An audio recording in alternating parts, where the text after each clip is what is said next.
अब मोर पारी है बेटा। रुक रुक रुक, मोर बाबा आज में जा।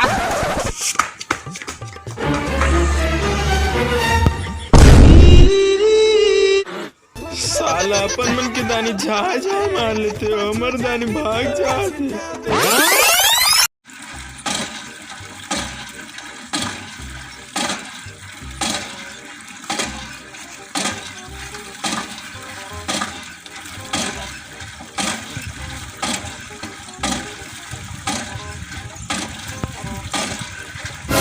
अबे मोर में कौन टेढ़ी में साले हो?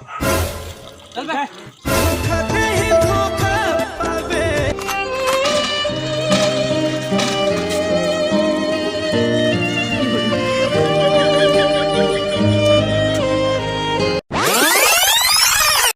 अरे डार्लिंग रिचार्ज के टेंशन ले था, तोर बाबूल बोल इधर करवा दी। अरे जानो मोर बाबूजी नहीं करवाएगा।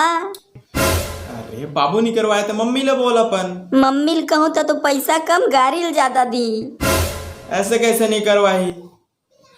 अरे भाई कौन से जमाना में जिया था यार ते? अरे टूरी गैरेज मतलब एकर मतलब वो पक्का सेटिंग हुई। काका से बात कर।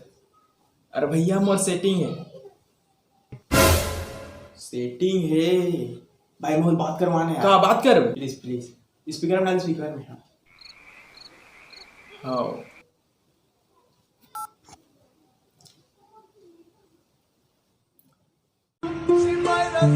अरे जनाब, कोई किसी का खास नहीं होता, लोग तभी याद करते हैं जब टाइम पास नहीं होता। पहली फुर्सत में निकल। भारी तोर में रिचार्ज कर वहाँ, यहाँ बीड़ी पे पैसा नहीं तो रिचार्ज कर। चुप भाड़ा।